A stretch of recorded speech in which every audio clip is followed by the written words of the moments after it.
The ink brush is the newest weapon to be added to Splatoon's weapon library. Nintendo added the weapon to this game earlier this afternoon, and it's easily becoming one of the more popular weapons in Turf Wars. Today I'll be giving you guys my thoughts on this new hybrid weapon and some tips on how to use it. First off, the ink brush is a splat roller weapon that trades its offensive perks for a support class attribute system. The ink brush is all about covering as much turf as you can, as fast as you can. The ink brush is practically useless in combat. If you ever find yourself in one-on-one matchups against an enemy, it's probably better for you to run away than to actually attack the enemy.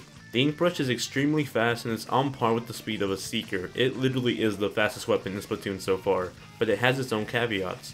Although it acts like a splat roller, it isn't as wide as one nor as powerful as one, so it covers up very little at once as compared to the splat roller when you're mopping. But on the upside, it's so fast that you could actually outpace a regular splat roller. Using the mopping method to cover ground is easily the fastest way to travel, but not the most effective. Mopping should only be used to travel from one place to another and not actually cover that much turf. Mopping is practically a sprint button with the ink brush.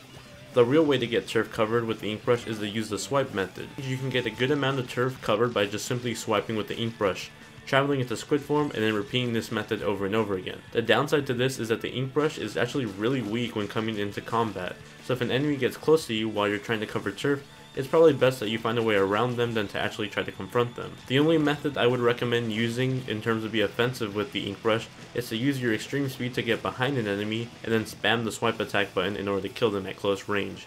Usually if you find yourself head to head with another enemy who has a gun, most of the time they'll probably kill you first than you trying to kill them with the swipe method, especially if you're facing one another. It takes about 4 to 5 swipes in the air to kill an enemy with an ink brush. Likewise, it takes about 4 direct contacts with an enemy in order to kill them while mopping.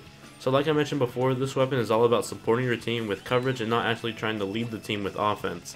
Let your teammates handle dealing with enemies while you sneak your way around the map getting coverage. One cool trick to get coverage with the swipe method is to use the super jump to get to your teammates, and as you descend from the map, actually start swiping mid-air and try to get some high ground coverage while you're falling down. The ink brush comes with the sprinkler sub-weapon, although it's not really that useful with the ink brush, so I recommend against using it. The special weapon ink rocket, on the other hand, is something you should be using all the time. Using the swipe method with the ink brush to get as much points as you can will easily refill your special gauge, so keep using that ink rocket whenever you can possible. If you're watching this video and you're thinking about using the ink brush inside the Splat Zones mode, then just forget about it.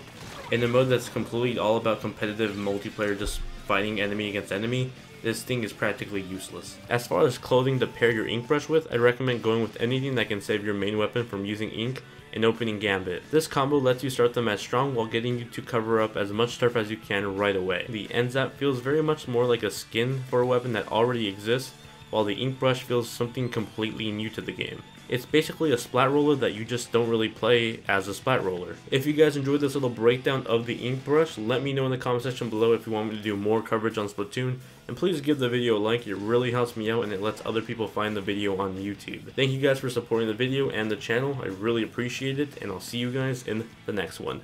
Later.